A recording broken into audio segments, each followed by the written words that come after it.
Okay, welcome back. I want us to talk a little bit about topic 8, the rise of nationalism and the spread of democracy in Europe between 1790 and 1914. You will need to be reading in Pearson on pages 482 to 504. All right, so what led to the rise of nationalism and to these political revolutions?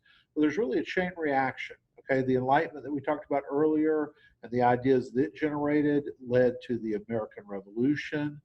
That in turn spread to France. And so the ideas of the revolution for over a 10-year period ferment there. Once this revolution stops and Napoleon takes over, he really does spread these ideas, and his conquest angers a lot of people in Europe that don't like being governed by the French. And of course, after the Napoleonic Wars, the Congress of Vienna tried to put the genie back into the bottle. So turn back things to the way that they were. So let's stop this revolution. Uh, that's not really going to happen so much, though, because at the Congress of Vienna, you have the conservatives that want to turn things back, but you also have lots of people in Europe that are liberals. So we have the term liberal and conservative.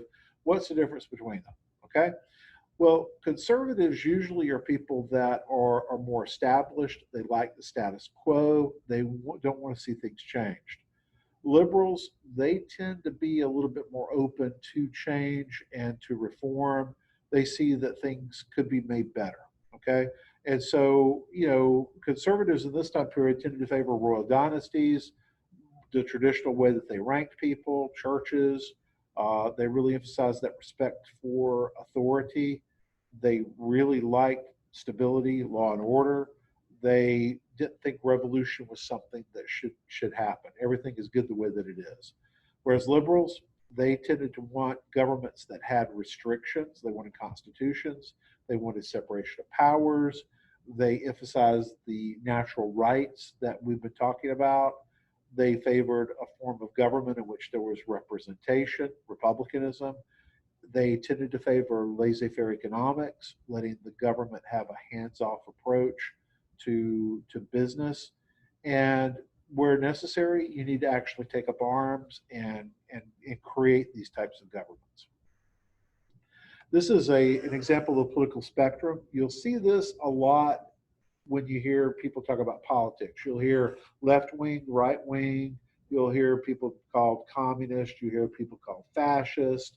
But if you look at the center, the current modern Democratic and Republican parties, they're going to be in the center. So when it comes to politics and ideals, ideologies, they're going to be grouped more towards the center. Republicans are going to be more towards the right. They tend to like things the way that they've always been.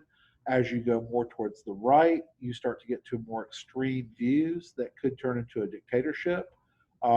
They're reactionary, which means that they don't like change, and if change does happen, they smack it down.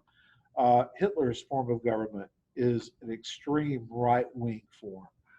If you go back to the center, Democrats, they tend to be more in favor of social change, but as you go more towards the left, they become more radical. They become much more extreme, and that can become a dictatorship also. Communism is the most extreme form of government there. So those are things that you'll see talked about and discussed as far as left and right, liberal, conservative, that sort of thing. The definitions have changed a little bit over time, but should give you a good place to start. So, what happened at the Congress of Vienna? You have these tensions between conservatives and liberals, monarchists who want to keep things the way that they are, constitutionalists who want to see changes take place. So, this idea of cultural awareness that people are a particular group of people, they have the same language, they have the same identity, that's nationalism, plus this desire for change. You add those two things together, and you're going to have some revolutions. And we're going to be talking about revolutions in these places. And so we're more or less going to follow things in this order and look at how revolutions came about, how nationalism played its part there, and how more democratic forms of governments were being created. Okay, so thank you very much.